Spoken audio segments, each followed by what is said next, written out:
دیکھیں ایک مسئلہ بھی آپ کو بتاتا چلو، اگر ایک آدمی ظہر کی 4 سنتیں پڑھ رہا ہو، تیسری رکعت کا رکوع اس نے نہیں کیا، دوسرے کا نہیں، تیسری رکعت کا رکوع اس نے نہیں کیا اور جماعت کھڑی ہو گئی، تو حکم ہے کہ سلام پھیر دو اور فرض میں شامل ہو جاؤ، کیونکہ فرض کا رتبہ بڑا ہے، ٹھیک ہے۔ لیکن اگر تیسری رکعت کا رکوع بھی کر لیا، پھر اسے حکم ہے کہ اپنی 4 پوری کر اور پھر شامل ہو جاؤ۔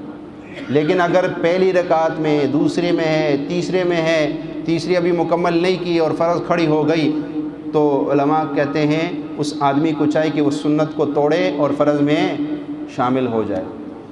لیکن فجر کے بارے میں علماء فرماتے ہیں کہ فجر کے جو پہلی 2 سنتیں ہیں، جب تک آپ کو یہ امید ہو کہ میں سلام تک امام کے ساتھ مل سکتا ہوں تو سنتیں نہ چھوڑو، سنت نہ چھوڑو۔ جب تک بعض لوگ کہتے ہیں کہ اس مسئلے میں کہ یار فجر کی اگر جماعت کھڑی ہو تو سنتے پڑھ سکتے ہیں، بالکل پڑھ سکتے۔ فجر کی نماز اگر آپ کو یہ امید ہے، آپ مسجد میں گئے، آپ نے دیکھا امام دوسری رکعت میں ہے، آپ نے کہا اگر میں سنتے پڑھتا ہوں تو سلام تحیات میں شامل ہو سکتا ہوں، تو پھر بھی فجر کی سنت کو نہیں چھوڑنا چاہیے۔ فجر کی سنت پہلے پڑھو پھر فرض میں شامل ہو جاؤ۔ اس لیے اللہ کے نبی صلی اللہ علیہ وسلم اس کا بہت اہتمام کیا کرتے تھے، اس کا۔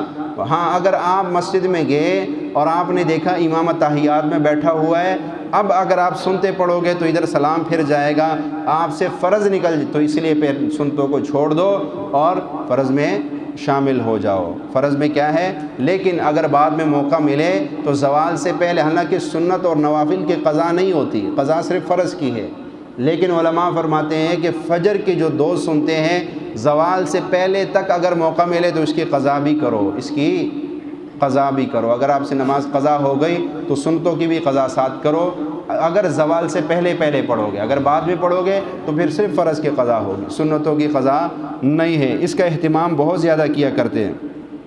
اس لیے ایک حدیث میں اللہ کے نبی نے فرمایا کہ مجھے یہ 2 رکعتیں مجھے ساری دنیا سے زیادہ محبوب ہے۔ فجر کی پہلی جو 2 سنتیں ہیں یہ مجھے ساری دنیا سے زیادہ محبوب ہے۔